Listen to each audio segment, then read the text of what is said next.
O protestantismo chegou a Genebra pouco antes de João Calvino. Em 1536, a cidade já havia conquistado sua independência do príncipe-bispo e do duque de Saboia. No entanto, duas forças disputavam influência sobre a recém-libertada cidade-estado. De um lado, o cantão católico de Friburgo, do outro, o cantão protestante de Berna. No início da década de 1530, Berna encarregou o fervoroso pregador Guilherme Farel da missão de conduzir Genebra à reforma. Por meio de pregações inflamadas e intensos debates, Farel conseguiu convencer os magistrados locais a abolirem a missa em agosto de 1535. No fim do mesmo ano, o clero católico recebeu uma escolha definitiva: aderir ao protestantismo ou deixar a cidade. Em 21 de maio de 1536, o Conselho Geral de Genebra oficializou essa transformação, comprometendo-se a viver de acordo com o Evangelho e a Palavra de Deus. Foi nesse contexto que um jovem de 27 anos, chamado João Calvino, passou por Genebra sem imaginar que sua vida estava prestes a mudar radicalmente. Ele fugira de Paris após o polêmico Affaire de Placard, um episódio em que panfletos abertamente protestantes foram espalhados pela cidade, gerando intensa perseguição religiosa.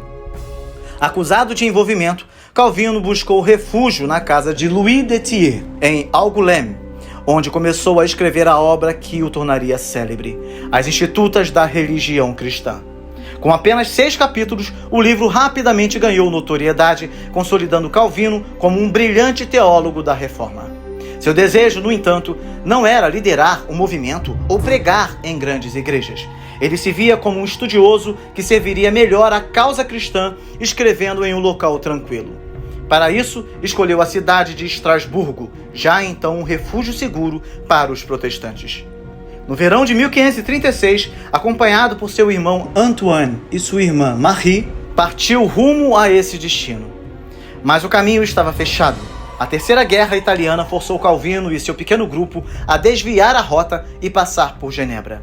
A ideia era ficar apenas uma noite. No entanto, um conhecido, que mais tarde, segundo Calvino, apostatou e retornou ao papado, provavelmente Louis de Thiers, informou Guilherme Farel sobre sua presença na cidade. Farel, que via em Calvino um aliado indispensável para consolidar a reforma em Genebra, não perdeu tempo. Ele procurou o jovem teólogo e, com grande entusiasmo, pediu que ficasse na cidade. Calvino, porém, recusou educadamente, explicando que seu coração estava voltado aos estudos e que desejava permanecer longe de compromissos administrativos ou pastorais. Mas Farel não aceitou essa resposta. Diante da recusa de Calvino, lançou um apelo ainda mais dramático, advertindo que, caso ele se negasse a permanecer em Genebra, estaria rejeitando a vontade de Deus e trazendo maldição sobre sua busca por tranquilidade. O impacto dessas palavras foi avassalador. Calvino, que temia contrariar os desígnios divinos, desistiu da viagem e permaneceu na cidade. Foi assim que começou uma aliança que duraria para o resto da vida de Calvino. O jovem teólogo, que sonhava com um refúgio tranquilo para seus estudos, foi chamado a se tornar um dos maiores líderes da Reforma Protestante. E sua influência sobre Genebra e o cristianismo reformado perdura até hoje. A jornada de Calvino para se tornar um dos pilares da Reforma Protestante teve início anos antes, em sua cidade natal, Noyon, uma comuna francesa localizada a cerca de 96 quilômetros ao norte de Paris. Nascido em 1509, Calvino cresceu sob a sombra da imponente Catedral de Noyon, onde seu pai, Gerard Calvin, ocupava o cargo de advogado da catedral e secretário do bispo.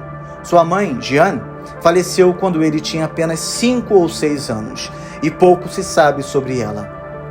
Graças à proteção do bispo Gerard, conseguiu garantir uma pensão eclesiástica, permitindo que João recebesse uma educação privilegiada.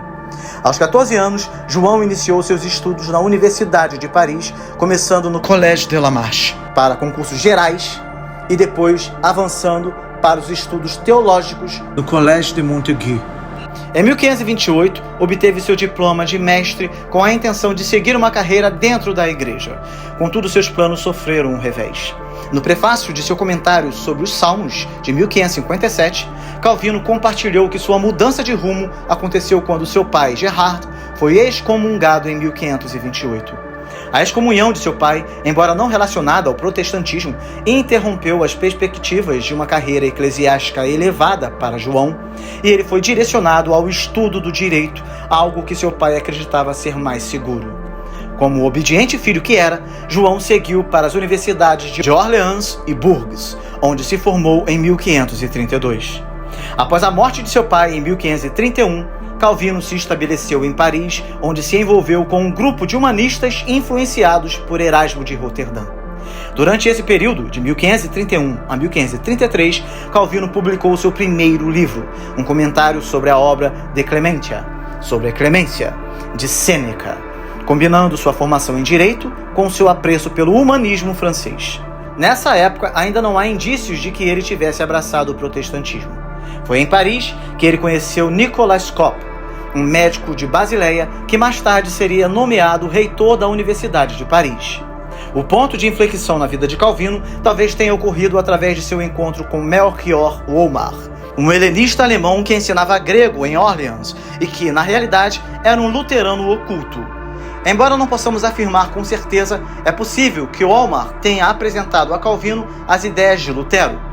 Durante seu tempo em Bourges, Calvino reencontrou Wolmar, e o relacionamento entre os dois certamente influenciou a mudança de Calvino. Em 1546, Calvino dedicaria seu comentário sobre 2 Coríntios a Wolmar, chamando-o de seu professor mais distinto.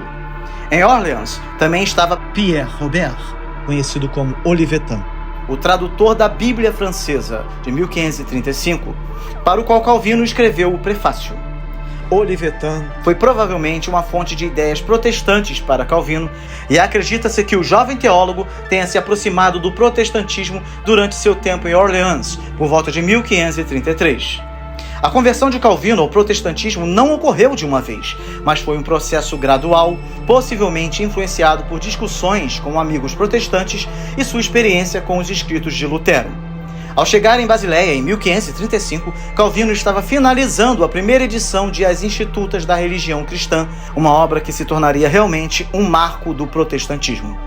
Publicada pela primeira vez em 1536, essa obra visava resumir os principais pontos da fé cristã e, com o tempo, foi expandida para 80 capítulos na edição final de 1559. Em seu prefácio ao comentário sobre os Salmos, Calvino descreveu sua conversão como algo inesperado, destacando a transformação de sua mente teimosa demais para a sua idade. Ele reconheceu que, até aquele momento, era obstinado nas superstições do catolicismo e apenas a intervenção divina foi capaz de tirá-lo desse pântano profundo. A conversão de Calvino, embora não tenha sido tão dramática quanto a de Paulo na estrada de Damasco, foi profunda e transformadora. Em 1536, João Calvino chegou a Genebra de maneira inesperada e logo se viu em meio a uma cidade em pleno processo de transformação. Genebra estava passando por grandes mudanças políticas e religiosas. O Conselho dos 200 havia assumido as funções legislativas e judiciais, enquanto o Conselho Menor cuidava da administração executiva da cidade. Dentro desse Conselho Menor, o verdadeiro poder estava nas mãos de um grupo de síndicos, eleitos anualmente pelos cidadãos. Para que Genebra fosse de fato reformada, Calvino e seu colega Farel precisavam navegar nesse complexo cenário político, aproveitando as estruturas existentes para implementar suas reformas. No entanto, o caminho não seria fácil. Muitos genoveses não estavam dispostos a aceitar a mudança religiosa que estava tomando conta da cidade. Muitos ainda eram fiéis à Igreja Católica, e a chegada de pastores estrangeiros, como Calvino e Farel, foi vista com desconfiança.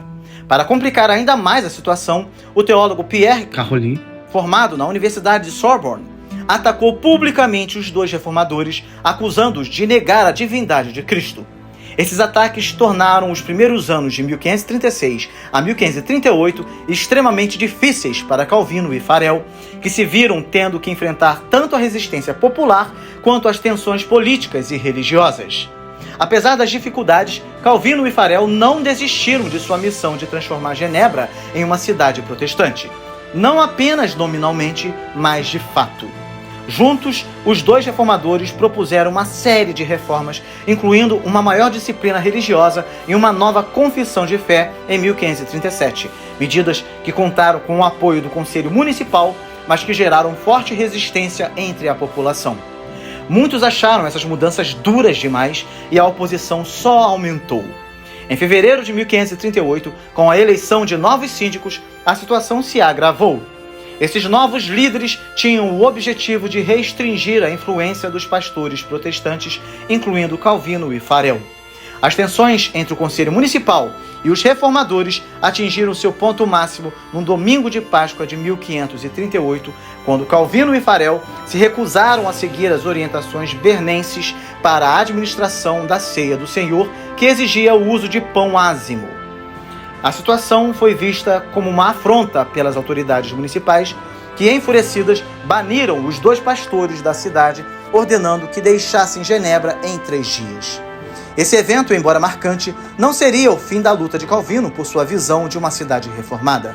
Apesar do banimento, ele retornaria a Genebra anos depois, onde finalmente conseguiria implementar as reformas que tanto desejava. Após aceitar uma posição pastoral em Neuchâtel, Guilherme Farel seguiu seu caminho enquanto João Calvino chegou a Estrasburgo, onde foi convidado por Martin Bucer para pastorear a congregação francesa e também para lecionar teologia no ginásio de Estrasburgo. Nos 3 anos seguintes, Calvino se tornou extremamente ativo em diversas áreas. Ele revisou suas institutas, escreveu um comentário sobre Romanos e participou de importantes conferências teológicas, como as de Frankfurt, Worms e o Colóquio de Regensburgo, onde protestantes e católicos moderados chegaram a um consenso sobre a doutrina da justificação sob a liderança do cardeal Contarini.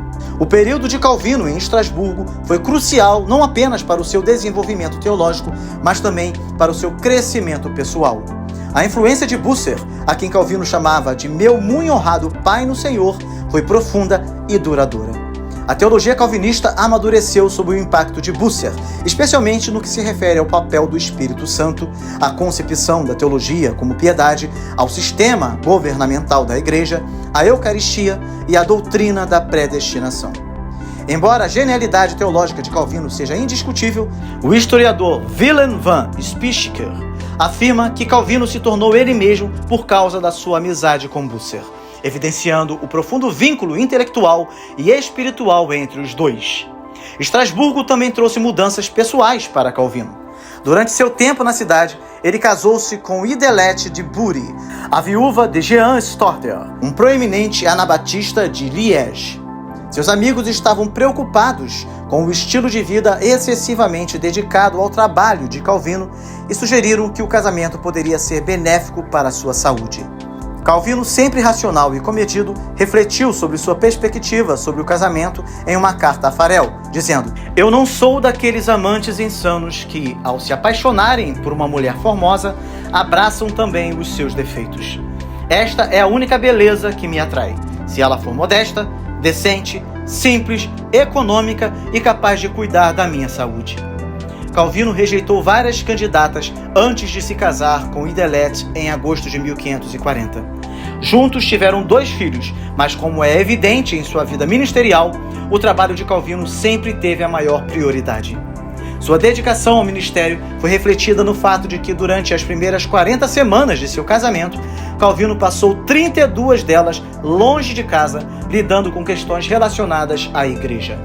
Embora fosse evidente que ele apreciava e honrava sua esposa, o casamento nunca foi sua prioridade principal, o que também se reflete em seu comportamento reservado, ao contrário de Lutero, por exemplo, que demonstrava publicamente mais afeição. Calvino raramente mencionava sua esposa em suas correspondências, e por isso é difícil determinar o quão bem-sucedido foi o seu casamento. Em julho de 1542, nasceu um filho, Jacques, mas ele não sobreviveu. Idelette, que nunca recuperou totalmente a saúde após o parto, faleceu em março de 1549. A perda de Idelette foi profundamente sentida por Calvino. Em sua carta a Farel, ele mencionou que tinha restringido sua tristeza para que os meus deveres não sejam estorvados, foi o que ele disse. Apesar da aparência de frieza emocional, outras cartas revelam a profundidade de sua dor. Em sua correspondência com Pierre Viret, em abril de 1549, Calvino escreveu: Verdadeiramente minha tristeza é incomum. Eu fui privado da melhor companheira da minha vida, de alguém que não teria de bom grado compartilhado apenas o meu exílio e pobreza, mas até mesmo a minha morte. Ela era a auxiliadora fiel do meu ministério. Mesmo em seus momentos de reflexão mais sensível, Calvino via a principal virtude de Idelete em sua disposição incansável de apoiar seu ministério. Em um dos momentos mais surpreendentes da história da Reforma, a cidade de Genebra, após a saída de Calvino e Farel, decidiu convidar o teólogo de volta. Durante a ausência de Calvino, o cardeal erasmiano Jacopo Sadoleto aproveitou a oportunidade para tentar convencer a cidade a retornar ao seio da Igreja Católica. Sadoleto escreveu uma carta eloquente aos líderes de Genebra, tentando reverter a situação, mas sem sucesso. Os magistrados, incapazes de responder ao desafio, buscaram a orientação dos líderes de Berna, que sugeriram que Calvino fosse chamado para responder. Apesar de ter sido banido de Genebra, Calvino ainda sentia uma responsabilidade profunda pela cidade. Em suas palavras, ele se via compelido por Deus a ser fiel para sempre a Genebra. Assim, Calvino escreveu uma resposta poderosa, composta em apenas 6 dias, em que não só superou Sadoleto em eloquência, mas também em profundidade teológica, destacando as falhas do catolicismo romano. Calvino não hesitou em afirmar que, apesar das falhas dos protestantes, Roma, com sua corrupção, dificilmente poderia alegar superioridade. Lutero ficou tão impressionado com a resposta que se regozijou ao lê-la. A carta de Calvino fortaleceu a posição protestante em Genebra e resultou em um convite surpreendente para que ele retornasse. No entanto, Calvino ainda estava marcado pelas mágoas de sua saída e não desejava voltar. Em uma carta a Farel, ele expressou que preferiria submeter-se 100 vezes à morte a retornar para o que ele via como uma cruz. Contudo, Farel, persistente, fez ameaças de maldições divinas caso Calvino não aceitasse o chamado. Surpreendentemente, Calvino se submeteu e em 13 de setembro de 1541 retornou a Genebra. O primeiro sermão de Calvino na cidade teve um gesto simbólico importante. Ele começou exatamente de onde havia parado antes de sua saída, demonstrando sua devoção às Escrituras. Seu objetivo era estabelecer a Igreja Genebrina sobre um firme fundamento das Escrituras e sua principal condição para o retorno foi a liberdade para estruturar a Igreja conforme a palavra de Deus e os princípios da Igreja primitiva. Em novembro de 1541, as ordenanças eclesiásticas foram adotadas como leis em Genebra, organizando a Igreja sobre 4 ofícios: pastor, mestre, ancião e diácono. Cada ofício tinha funções bem definidas, e Calvino estabeleceu um sistema para garantir a pureza doutrinária e a disciplina. Os pastores eram encarregados da pregação, dos sacramentos e da disciplina, enquanto os mestres educavam o clero. Os anciãos, leigos escolhidos, focavam na moralidade da congregação e na frequência à igreja, e os diáconos estavam responsáveis pela assistência social, especialmente aos pobres e doentes.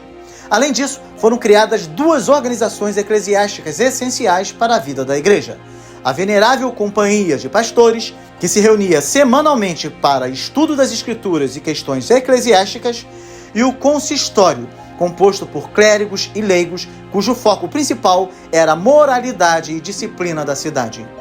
O consistório visitava as casas para garantir conformidade moral e qualquer violação dos códigos era tratada com admoestações. Calvino exercia grande influência sobre o consistório, que tratava desde pequenas infrações, como deixar de frequentar a igreja, até questões mais sérias, como heresia e adultério. O rigor do consistório era notório. Em alguns casos, como o de Pierre Amot, críticas públicas a Calvino resultavam em punições humilhantes. Ofensas mais graves, como a heresia, eram punidas com a pena de morte e a tortura era aplicada em casos de grandes transgressões. Apesar da severidade das punições, o historiador Robert Kingdon afirmou que o objetivo do consistório era integrar todos os habitantes de Genebra em uma comunidade cuidadosa e atenta aos princípios cristãos. Calvino, com seu retorno a Genebra, não apenas reestruturou a igreja, mas também consolidou a cidade como um bastião da reforma, tornando-a um exemplo de organização e disciplina dentro do movimento protestante. Uma das ironias mais fascinantes na vida de João Calvino é o fato de que, até onde sabemos, ele nunca foi oficialmente ordenado pastor. Quando chegou a Genebra, seu primeiro cargo foi o de leitor, ou seja, professor, mas com o passar dos meses passou a ser conhecido como pastor e pregador. É possível que tenha sido nomeado pastor pelo Conselho Municipal de Genebra e não pela igreja, mas o fato é que ele se tornou, sem dúvida, o pastor sênior da cidade. O impacto de sua liderança foi refletido na vida espiritual da cidade. Em Genebra, os cultos eram algo intenso e frequente.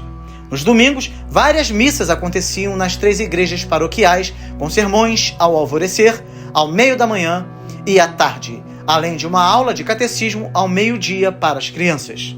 Para completar, também havia pregações nas segundas, quartas e sextas-feiras. O culto dominical seguia uma estrutura detalhada e profunda que começava com uma confissão coletiva de pecados e terminava com a bênção araônica. Durante o serviço, era entoada a música dos mandamentos e de salmos, além de várias orações pastorais, culminando na explicação e celebração da ceia do Senhor. Calvino, com seu método Lectio Continua, pregava de forma exaustiva e didática, expunha de 2 a 5 versículos por vez, dedicando-se ao Antigo Testamento durante a semana e aos domingos, pela manhã, ao Novo Testamento e à tarde, aos Salmos. Seu envolvimento com a pregação era total. Como afirma o estudioso T.H.L. Parker, Calvino não era totalmente visto, a menos que fosse visto no púlpito, pois ali ele se transformava. Embora naturalmente tímido, Calvino encontrava uma energia especial no púlpito, onde acreditava que o Espírito Santo atuava de maneira sacramental, usando suas palavras para tocar os corações dos ouvintes de uma forma única e profunda. Sua dedicação ao ministério pastoral era incansável. Nicolas Caladon, outro pregador da época, escreveu sobre o trabalho incessante de Calvino, dizendo: "Não acredito que se possa encontrar alguém como ele. Não acredito que exista qualquer outro homem em nossa época que tenha mais a escutar, responder, escrever ou fazer. Ele jamais para de trabalhar dia e noite a serviço do Senhor." A intensidade de seu ministério pastoral era evidente em sua vida pessoal, como revela uma carta de 1549, em que ele menciona as visitas diárias a uma mulher em sua congregação que estava morrendo. Quando ela expressou medo da morte, Calvino a confortou dizendo: "Deus é poderoso para ajudá-la." Ele, na verdade, lhe mostrou como ele é um socorro presente para os seus. Ele então refletiu sobre a responsabilidade de um pastor, lembrando a importância de compartilhar o sofrimento e consolar os outros, dizendo: "Precisamos chorar com os que choram." Isso quer dizer que, se somos cristãos, devemos sentir compaixão e tristeza pelo nosso próximo, a ponto de voluntariamente compartilharmos suas lágrimas, consolando-os com as nossas. Esse lado de Calvino, mais voltado para o cuidado pastoral e a compaixão, raramente é destacado pelos estudiosos modernos, mas reflete uma faceta importante de sua vida e ministério. Para Calvino, ser pastor era mais do que apenas pregar. Era um compromisso com o bem-estar espiritual e emocional do rebanho, onde a empatia e a ação pastoral se uniam em um serviço contínuo. Nem todos em Genebra estavam dispostos a aceitar os ensinamentos e a autoridade pastoral de João Calvino, nem a rigidez das ordenanças eclesiásticas que ele impôs na cidade. Algumas das famílias mais tradicionais e estabelecidas viam com desconfiança a intervenção da igreja nas questões pessoais e sociais, além do aumento da população devido à chegada de refugiados. Entre 1550 e 1562, mais de 7.000 imigrantes chegaram a Genebra, praticamente dobrando a população da cidade. A maioria desses refugiados apoiava Calvino, o que gerou receio entre os líderes locais de que ele pudesse consolidar ainda mais seu poder. Esse medo logo se transformou em resistência aberta ao teólogo e ao seu consistório. Uma das situações mais notáveis desse confronto aconteceu quando Calvino censurou publicamente a esposa de um cidadão influente de uma das famílias tradicionais de Genebra por ter dançado de maneira provocante em um casamento. O marido, François Fabre, e seu genro, Ami Perrin, não aceitaram a intervenção da igreja e desafiaram o consistório.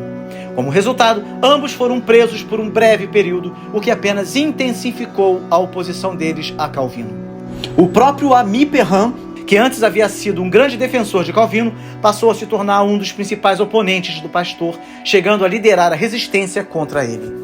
Em meio a esse cenário de crescente tensão, Calvino chamou seus opositores de libertinos, um termo que se referia a pessoas que rejeitavam os padrões de moralidade impostos pela Igreja, preferindo uma vida mais livre e desregrada. Entre 1548 e 1555, os libertinos representaram uma ameaça constante à liderança de Calvino, chegando ao ponto de ele considerar renunciar ao seu cargo. Em 1553, cansado da batalha, Calvino submeteu sua resignação ao Conselho Municipal, mas seu pedido foi recusado, o que lhe permitiu continuar seu trabalho em Genebra. A resistência dos libertinos é uma prova de que Calvino não era o tirano que alguns tentam retratar. Ao contrário, ele passou boa parte de sua vida lutando contra as autoridades genebrinas para alcançar seus objetivos e implementar as mudanças que acreditava serem necessárias para a cidade. Embora tivesse grande influência sobre os púlpitos de Genebra, sua autoridade não era absoluta e, na verdade, ele só obteve a cidadania plena da cidade em 1559, 5 anos antes de sua morte. Esse período de desafios e oposição demonstra que, longe de ser um governante absoluto, Calvino enfrentou inúmeras dificuldades para exercer sua liderança e alcançar a transformação que desejava para Genebra. Embora João Calvino seja lembrado por muitos aspectos de sua teologia e liderança, uma das situações mais controversas de sua vida foi a execução do médico e herético espanhol Miguel Servet. Servet se destacou principalmente por desafiar doutrinas cristãs centrais, como a divindade de Cristo, a Trindade, o pecado original e o batismo infantil. No entanto, sua teologia era um interesse secundário, já que sua profissão era a medicina, e ele se tornara famoso por ser o primeiro a descobrir a circulação pulmonar do sangue. Em 1531, Servet publicou sua obra De Trinitate Erroribus, dos erros da Trindade, o que o levou a ocultar sua identidade. Posteriormente, ele se estabeleceu em Vienne, na França, onde atuou como médico do arcebispo. Entre 1545 e 1553, ele iniciou uma correspondência com Calvino, a quem mais tarde escarneceria publicamente com sua obra Christianisme Restituto, Restituição do Cristianismo, em 1553. Calvino, diante das doutrinas heréticas de Servet, enviou sua correspondência às autoridades católicas francesas, que prenderam Servet, e ele foi condenado à morte por heresia. Antes que a sentença fosse executada, Servet conseguiu escapar, mas fez a escolha fatal de passar por Genebra, onde tentou participar de cultos na igreja de Calvino. Mesmo sabendo da recepção hostil que teria ao ser descoberto, Servet foi reconhecido pelos refugiados franceses e preso imediatamente. O julgamento que se seguiu foi conduzido por protestantes genebrinos. Embora o julgamento de Servet seja frequentemente lembrado como um exemplo da severidade de Calvino, é importante destacar que ele não foi o juiz nem o executor da sentença. Calvino nunca teve autoridade para condenar alguém à morte, mas participou do processo como testemunha perita, sendo o principal teólogo da cidade. Após consultar outras cidades protestantes, chegou-se a um consenso unânime de que as ideias de Servet eram heréticas e que ele deveria ser queimado na fogueira, conforme os padrões de justiça do século XVI. O historiador Roland Bainton observou que Servet teve a distinção singular de ser queimado pelos católicos em efígie e pelos protestantes em realidade. Interessantemente, antes de tudo isso, Calvino havia feito tentativas para persuadir Servet a se reconciliar com a fé cristã. Nos anos 1530, ambos haviam concordado em se encontrar em Paris, onde Calvino arriscou sua vida para tentar trazer Servet à ortodoxia, mas Servet não apareceu. Mesmo depois da condenação, Calvino visitou Servet na prisão e em uma carta lamentou o que considerava um erro irreparável de Servet em rejeitar a luz da verdade. Apesar dos esforços de Calvino e de outros, Servet permaneceu firme em suas crenças. Na execução de 27 de outubro de 1553, Servet foi queimado na fogueira e seus últimos momentos foram marcados por uma oração: Jesus, Filho do Eterno Deus, tem misericórdia de mim. Mesmo no momento final, ele se recusou a reconhecer o eterno Filho de Deus. A morte de Servet teve grandes repercussões para Calvino. Seus inimigos, que o perseguiram desde sua chegada em Genebra, não conseguiram usar a execução como uma forma de enfraquecer sua influência. Pelo contrário, a firmeza de Calvino diante da oposição e o apoio crescente de refugiados, especialmente os perseguidos da França, solidificaram sua posição na cidade. Como reconhecimento de seu novo status, Calvino obteve a cidadania plena de Genebra em 1559. Esse evento se tornou um marco em sua liderança, refletindo a intensificação de sua influência e a resistência aos ataques que enfrentou ao longo de sua vida. João Calvino, um dos maiores nomes da Reforma Protestante, foi um reformador de segunda geração.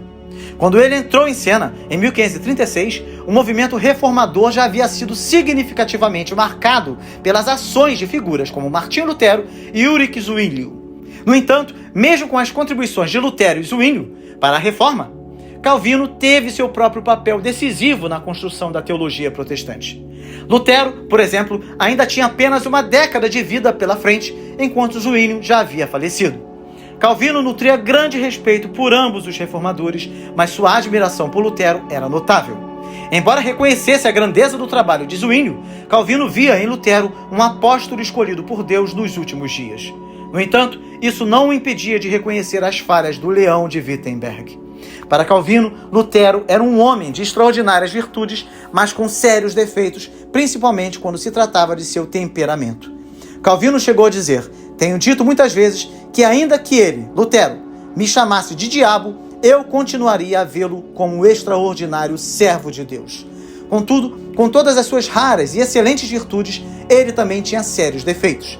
Quisera que ele tão somente tivesse estudado para controlar o temperamento irrequieto e conturbado que está sempre pronto a entrar em ebulição a qualquer momento.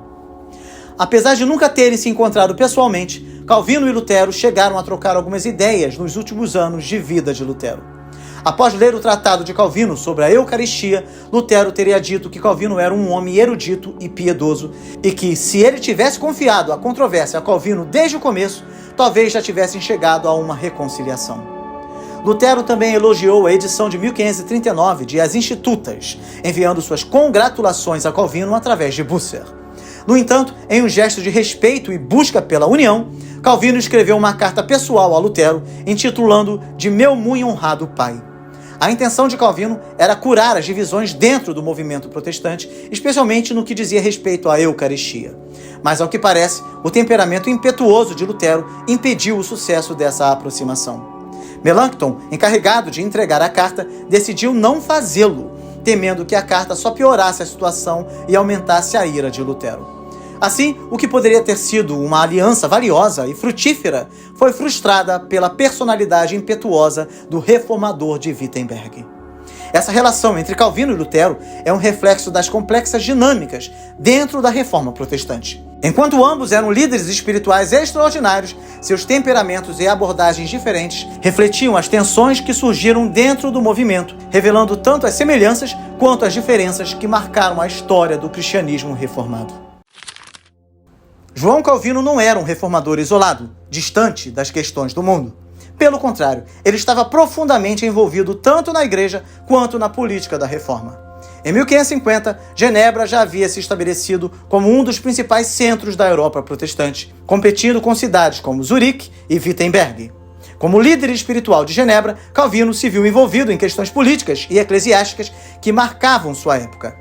Ele não se limitava a pregar aos domingos, mas também se dedicava a escrever longas cartas, oferecendo conselhos a reis, rainhas e líderes importantes da igreja em toda a Europa e até na Inglaterra. Um dos maiores sonhos da Reforma foi a proposta do arcebispo Thomas Cranmer de criar um concílio geral protestante. O objetivo era reunir os principais líderes protestantes para responder ao Concílio de Trento. Calvino, entusiasta da ideia, declarou: "Se eu puder ser útil, não me importo em atravessar 10 oceanos, se for necessário." No entanto, com as mudanças políticas na Inglaterra, a transferência de poder do protestante Eduardo VI para a católica Maria I, esse sonho nunca se concretizou. Apesar disso, o fato de Calvino ter se oferecido para tal missão reflete sua grande estatura no cenário internacional da Reforma e sua disposição de agir em uma esfera mais ampla.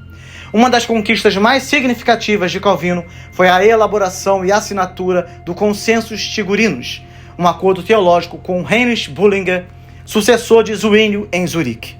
Embora o sonho de Cranmer não tenha sido alcançado, Calvino conseguiu alcançar a unidade teológica em uma das questões mais divisivas da Reforma, a Eucaristia. A experiência do colóquio de Marburg, onde as diferenças sobre a Eucaristia causaram divisões, demonstrou que a unidade política dependia da harmonia teológica. Calvino lamentava as posições rígidas sobre a Eucaristia e as divisões resultantes entre aqueles que compartilhavam visões semelhantes em outras questões. Em 1546 e 1549, Calvino e Bullinger trocaram cartas discutindo suas divergências sobre a Eucaristia. No entanto, Calvino insistia que essas diferenças não deveriam impedir a unidade em Cristo. Isso não deve impedir que creiamos no mesmo Cristo e sejamos um nele. Em maio de 1549, os dois reformadores finalmente chegaram a um acordo. Calvino viajou até Zurique e em apenas 2 horas o Consensus Tigurinus foi assinado. Esse acordo foi, na verdade, uma concessão mútua, mas sua genialidade estava em seu foco nos pontos de concordância, enquanto as diferenças eram deixadas de lado. O Consensus Tigurinus permitiu que cada parte o interpretasse de acordo com sua própria perspectiva teológica, mantendo a unidade entre as cidades de Zurique e Genebra. Mais importante ainda, esse acordo removia o último grande obstáculo para o estabelecimento do ramo reformado do protestantismo. Calvino, influenciado pela teologia de Martin Bucer, aprendeu a importância da flexibilidade teológica em nome da unidade, algo que foi fundamental para a consolidação da reforma protestante.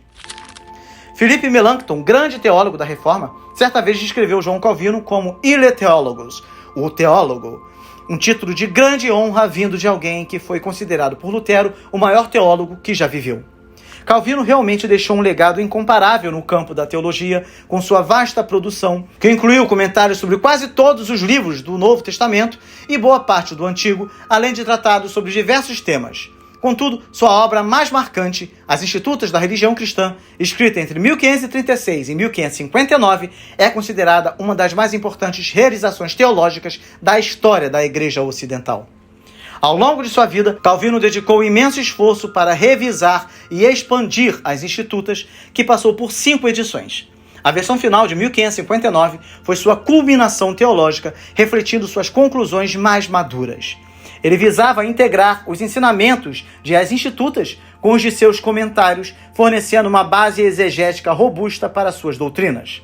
Para Calvino, a teologia não deveria ser apenas intelectual, mas viver no coração do cristão, como ele expressou. O cristianismo é uma doutrina, não da língua, mas da vida. Uma doutrina que não é aprendida apenas pelo intelecto e pela memória, como as outras ciências, mas que só é revelada quando domina toda a alma e encontra sede e morada nos rincões mais íntimos do coração.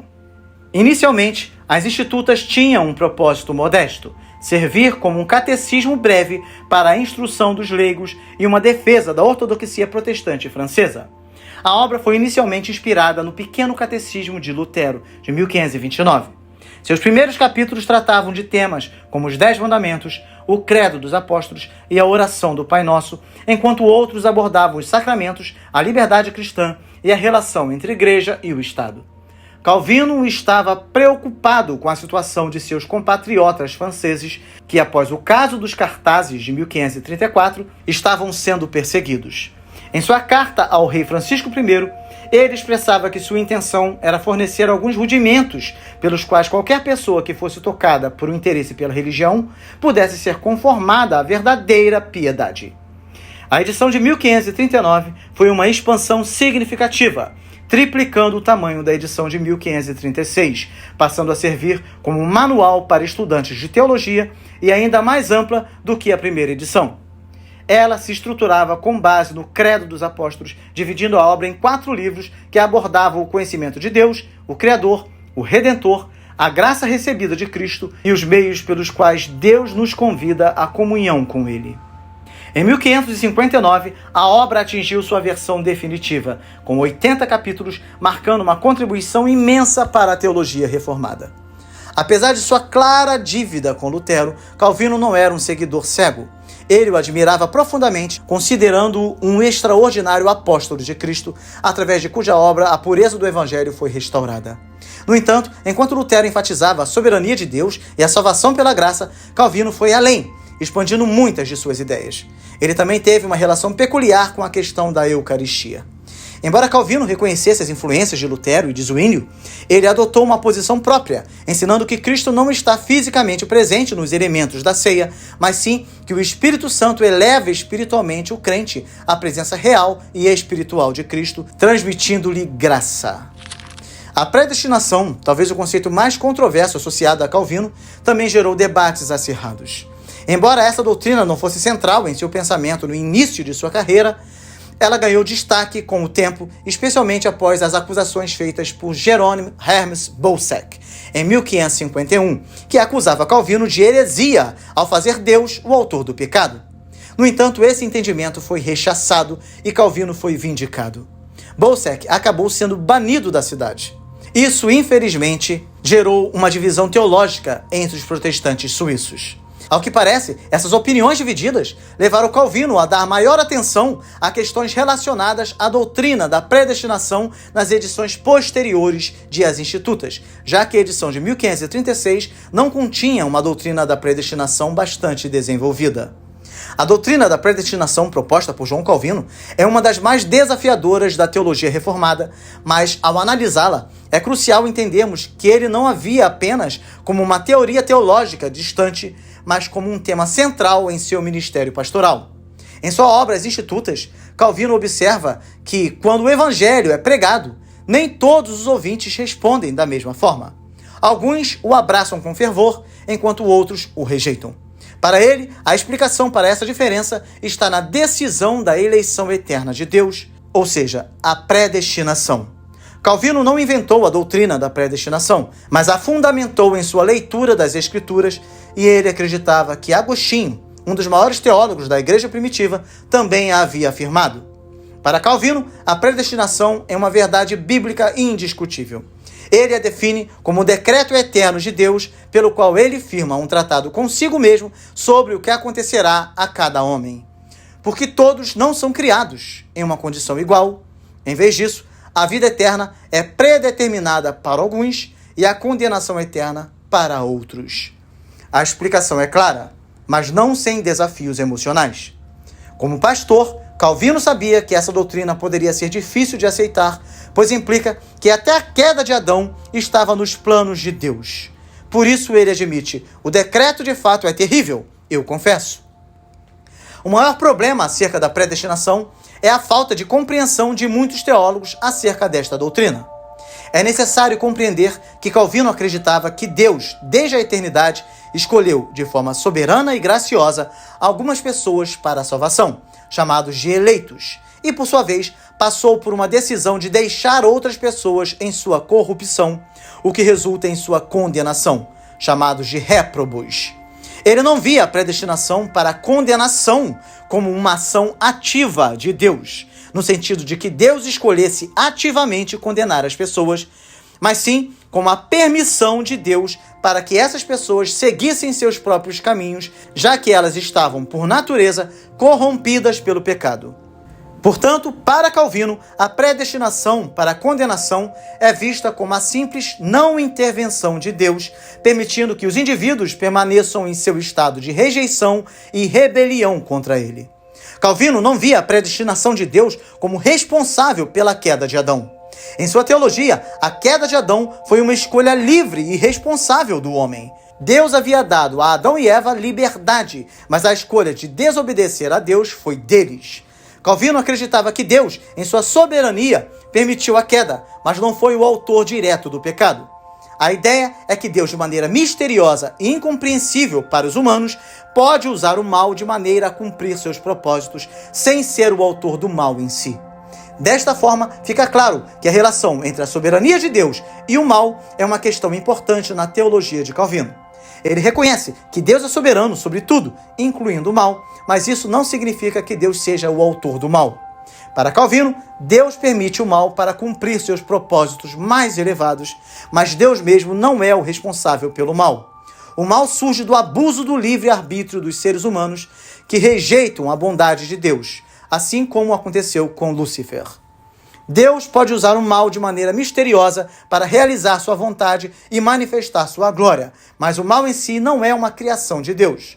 Portanto, para ficar bastante claro, Calvino defendia, sim, a predestinação tanto para a salvação quanto para a condenação, mas ele não via Deus como o autor do mal. Ele acreditava que Deus, em sua soberania, permitiu a queda de Adão e a rejeição de alguns indivíduos ao seu chamado, mas isso não implica que Deus seja o autor direto do mal ou do pecado. Para Calvino, a predestinação para a condenação é um aspecto passivo da soberania de Deus, no qual ele permite que os seres humanos sigam suas escolhas pecaminosas sem a intervenção divina. Calvino se firma em sua crença, recorrendo às palavras do apóstolo Paulo e de Agostinho para apoiar sua posição. Calvino conclui dizendo que diante desse mistério profundo devemos nos colocar humildemente diante de Deus, reconhecendo nossa limitação diante da sua soberania. Ele cita Paulo: "Mas, ó homem, quem és tu que a Deus replicas?"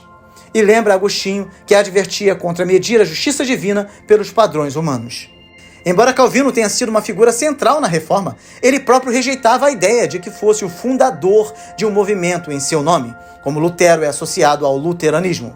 Ele acreditava que a tradição reformada não era obra de um único homem, mas fruto da contribuição de diversos teólogos. Calvino, juntamente com outros grandes nomes como Busser, Bullinger e Pietro Martiri Vermigli, formou o núcleo da teologia reformada. Zwinglio, embora influente, é mais visto como precursor dessa tradição do que como seu fundador. É interessante notar que as Institutas, uma das obras mais influentes de João Calvino, não dedica um capítulo específico ao evangelismo. Alguns críticos consideram essa ausência uma consequência natural da doutrina rigorosa da predestinação, defendida por Calvino, argumentando que se Deus já determinou quem será salvo, o esforço evangelístico se tornaria desnecessário. No entanto, Calvino responde a essa acusação de maneira firme e esclarecedora, citando seu mentor teológico, Agostinho. Por não sabermos quem pertence e quem não pertence ao grupo dos predestinados, devemos inclinar-nos a desejar que todos os homens sejam salvos. Para ele, a predestinação não enfraquece, mas reforça a necessidade de evangelizar.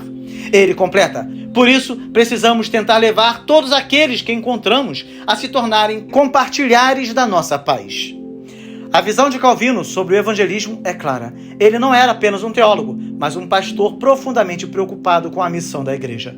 O evangelismo para ele é uma responsabilidade essencial que a igreja deve cumprir ao estender o reino de Cristo. Calvino não se limitava a ensinar em seu púlpito. Ele desafiava constantemente sua congregação a compartilhar a mensagem do Evangelho. Seus sermões, embora variados, sempre terminavam com uma oração que reforçava essa necessidade de evangelizar. Uma das ideias centrais de suas orações era o compromisso com a propagação da palavra de Deus. Calvino acreditava que Deus nos havia dado um tesouro inestimável, a sua palavra. Ele encorajava os crentes a trancar essa verdade em seus corações, mas sem ficar retendo-a para si. A fé verdadeira, segundo ele, não seria completa se não houvesse o desejo de levar o evangelho ao mundo. A salvação, embora seja pessoal, não é egoísta. Ela exige que sejamos ativos em alcançar aqueles que ainda não conhecem a Cristo. Para Calvino, a fé só gera frutos quando há um zelo genuíno em expandir o reino de Deus e reunir os perdidos. Ele afirmava que aquele que só se preocupa com seu próprio bem-estar particular e não tem compaixão pelos outros, traz sua própria humanidade. Em outras palavras, onde não há amor pelos outros, não pode haver presença do Espírito de Deus. De acordo com Calvino, Deus não confiou a mensagem da salvação apenas para a nossa edificação pessoal, mas para que a compartilhássemos com o mundo. Esse, diz ele, é o dever comum dos filhos de Deus. Para o reformador, a salvação de nossas almas implica diretamente em uma responsabilidade de levar o evangelho aos outros. Surpreendentemente, para alguns, essa convicção levou Calvino a se envolver em atividades evangelísticas, além de Genebra, demonstrando que, para ele, o evangelismo era uma missão sem limites geográficos ou sociais. O evangelismo, assim, era visto por Calvino não como uma opção ou algo secundário, mas como uma missão central à vida cristã e à igreja. Ele via a predestinação não como uma desculpa para a inação, mas como uma motivação para levar a mensagem da salvação a todos. Gustav Warnark, considerado pioneiro da missiologia protestante, negou veementemente que os reformadores, incluindo João Calvino, tivessem algum interesse em missões. Para ele, faltava aos reformadores não só ações missionárias, mas até mesmo a ideia de missões. Warnock acreditava que a doutrina protestante da predestinação enfraquecia qualquer impulso evangelístico, tornando desnecessária a propagação do evangelho. No entanto, como já vimos, essa visão está longe da realidade histórica de Calvino e de sua igreja em Genebra. Genebra, no contexto da Reforma, tornou-se um centro de refúgio para milhares de protestantes perseguidos, o que gerou uma dinâmica única na cidade. John Bale, um refugiado inglês, observou com admiração a diversidade de nacionalidades presentes em Genebra. Genebra me parece o maravilhoso milagre do mundo inteiro. Não é maravilhoso que espanhóis, italianos, escoceses, ingleses, franceses e alemães, discordando em costumes, fala e vestimentas, possam viver de modo tão fraternal e amistoso e habitar juntos como uma congregação espiritual e cristã? A maioria dos refugiados que chegava a Genebra vinha da França e muitos deles estavam motivados por um desejo ardente de retornar à sua terra natal para espalhar o evangelho. Para ajudar nesse propósito, Calvino ofereceu a orientação necessária, preparando-os teologicamente e testando sua capacidade de pregar e seu caráter moral. Aqueles que passavam no teste eram enviados de volta à França como missionários. Nicolas Caladon registrou que em 1561, 151 missionários haviam sido enviados de Genebra e Calvino se manteve profundamente envolvido com suas atividades, oferecendo conselhos mesmo após o retorno deles à França. O risco que os missionários enfrentavam era imenso, como evidenciado por um caso específico em que Calvino soubera que um de seus missionários havia sido preso pelas autoridades católicas e estava prestes a ser executado. Calvino escreveu-lhe com profundo afeto: "Meu caro e amado irmão, esta carta, que é a imagem viva do meu coração, falará a você com a mesma clareza que eu poderia falar-lhe se eu estivesse presente e compartilhasse dos seus problemas." O grau de envolvimento de Calvino com seus missionários revela o quanto ele estava comprometido com a missão. Esse compromisso gerou resultados extraordinários.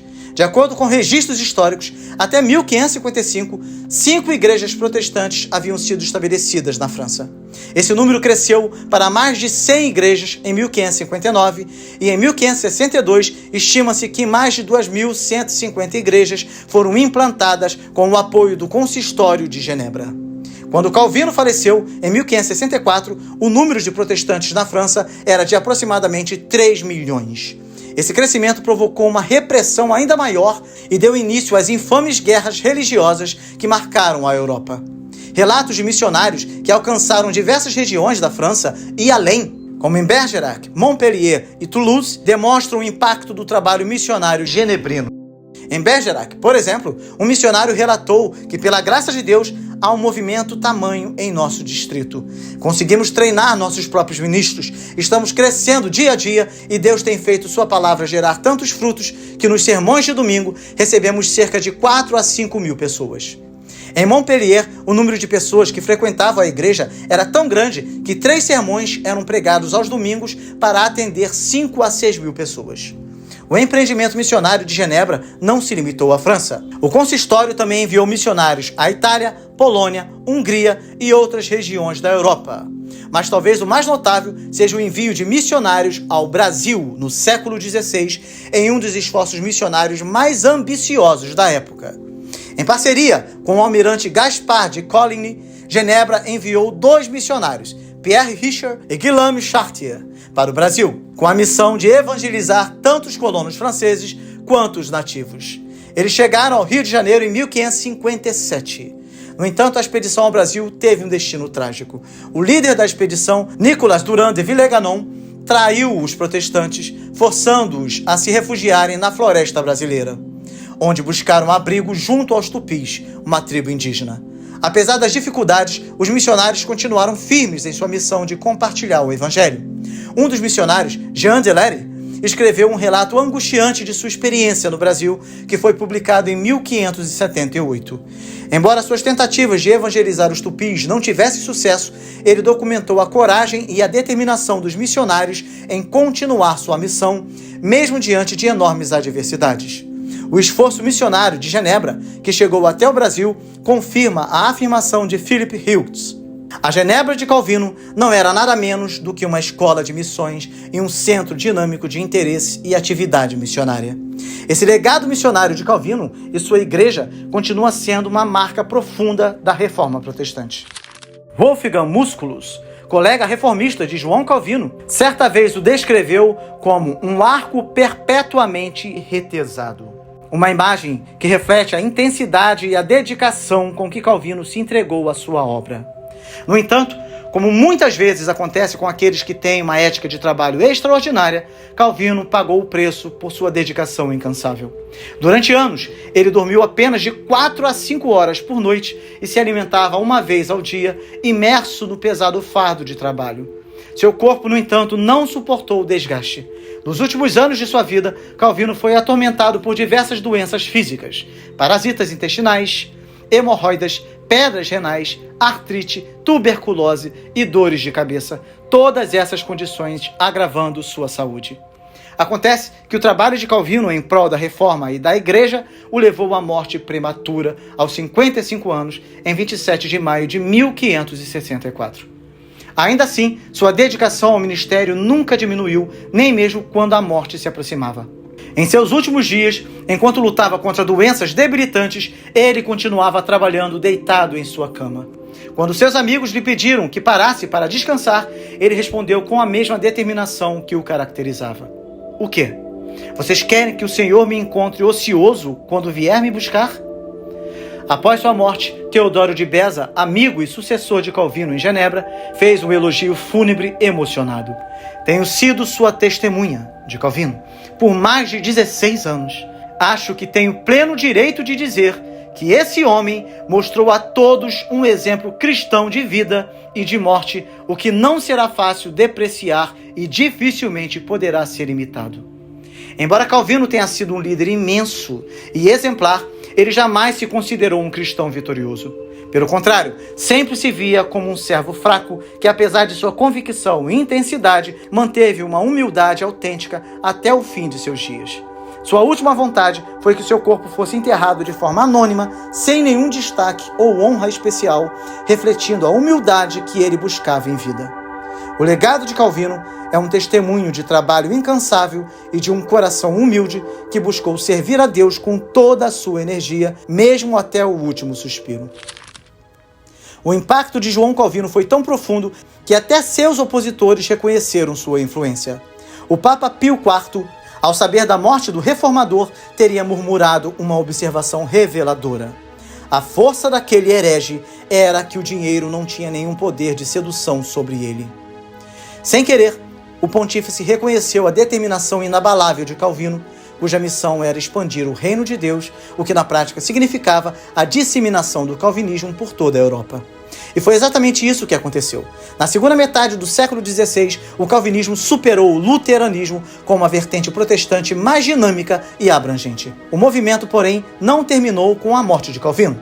Ele foi sucedido por um homem igualmente extraordinário, Teodoro de Beza. Convidado a ir para Genebra em 1557, Beza tornou-se, 2 anos depois, o primeiro reitor da recém-criada Academia de Genebra, onde permaneceu até 1599. Sob sua liderança, a instituição se tornou um dos centros de ensino protestante mais importantes da Europa. Embora não fosse um inovador, Beza foi um fiel seguidor da teologia calvinista, defendendo com habilidade doutrinas como a dupla predestinação, o batismo e a ceia do Senhor. Mais rigoroso que Calvino em suas argumentações, ele adotou a metodologia aristotélica, tornando-se o grande nome da escolástica reformada. Durante as guerras religiosas na França, Beza assumiu o papel de conselheiro dos huguenotes, auxiliando líderes protestantes, incluindo Henrique de Navarra. Mesmo depois que Henrique se converteu ao catolicismo para assegurar o trono francês, como Henrique IV, a influência de Beza permaneceu.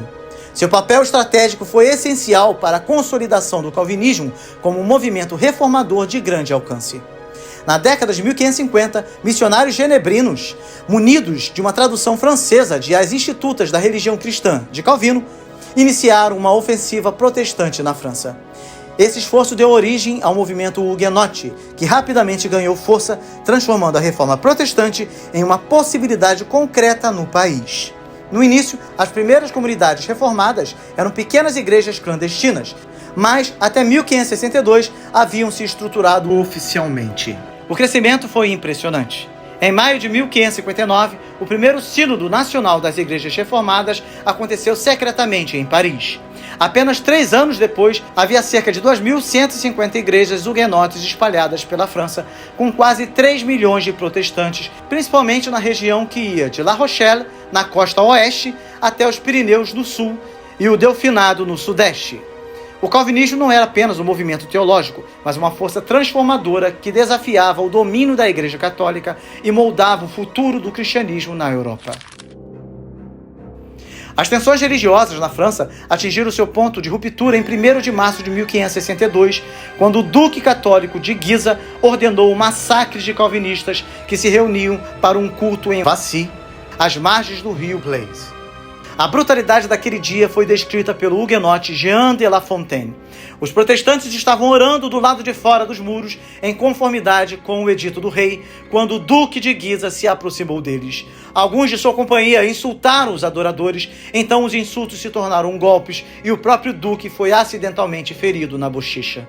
Ao ver o sangue, seus seguidores se enfureceram e houve então um massacre generalizado dos habitantes de Vassy. Esse ataque desencadeou uma série de guerras civis religiosas que devastaram a França pelo restante do século XVI, com breves intervalos de paz.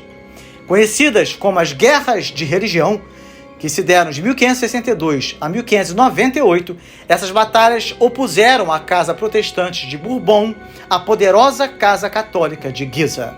No contexto internacional, o conflito se tornou uma disputa indireta entre duas potências europeias. De um lado, Filipe II da Espanha, o rei católico; do outro, a rainha protestante Isabel I da Inglaterra. O episódio mais infame dessas guerras foi o massacre do dia de São Bartolomeu, ocorrido em agosto de 1572. Movidos por um ódio ardente, católicos enfurecidos atacaram os líderes huguenotes, assassinando figuras como o renomado almirante Coligny. O banho de sangue se espalhou rapidamente por mais de uma dúzia de cidades francesas. Em Paris, aproximadamente 2.000 protestantes foram mortos por multidões furiosas e nas províncias o massacre continuou, elevando o número total de mortos para cerca de 10.000, segundo estimativas de historiadores.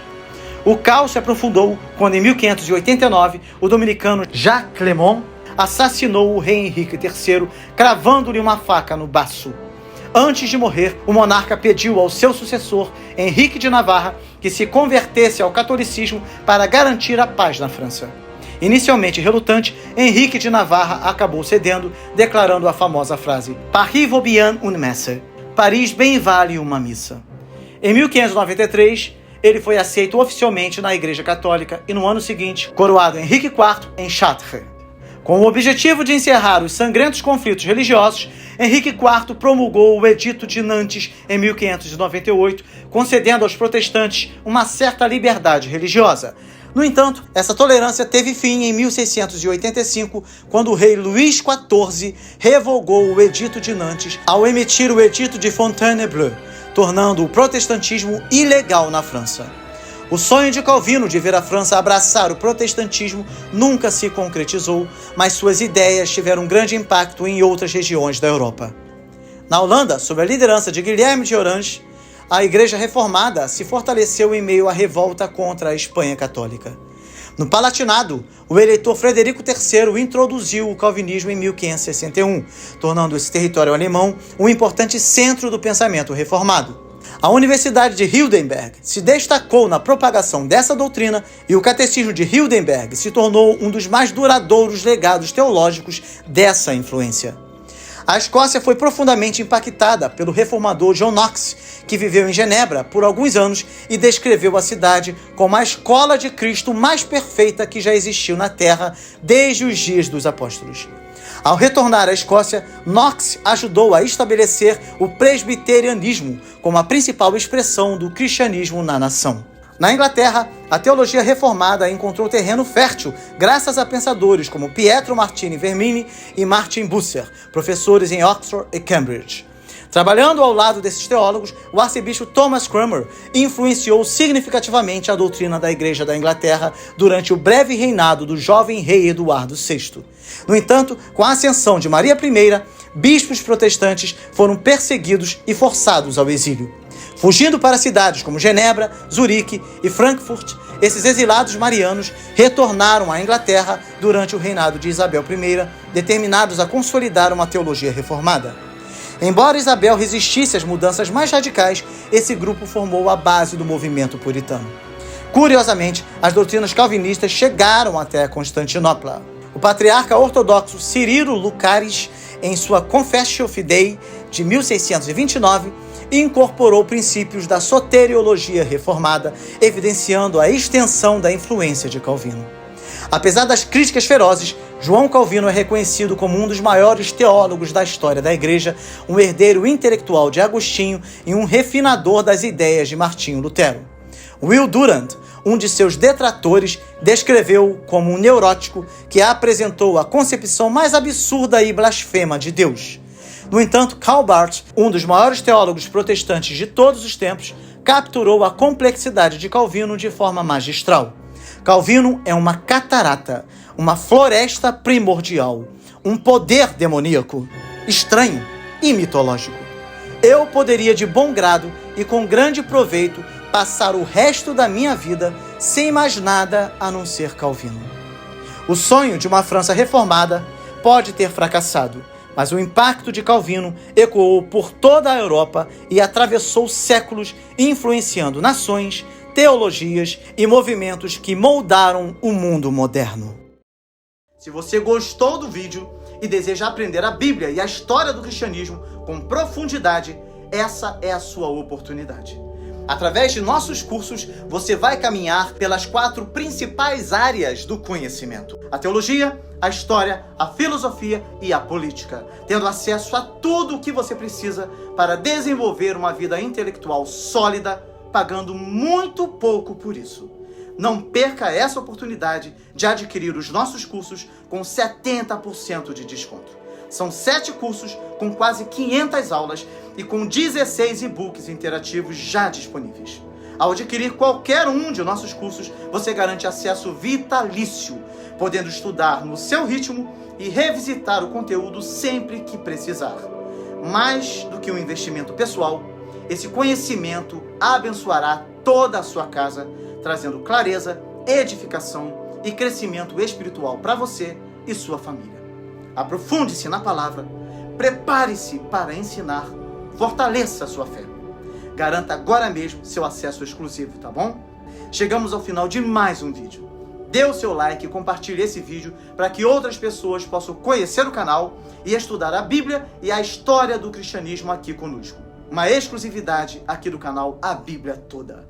Que Deus te abençoe muito e até o próximo vídeo com a graça de Deus.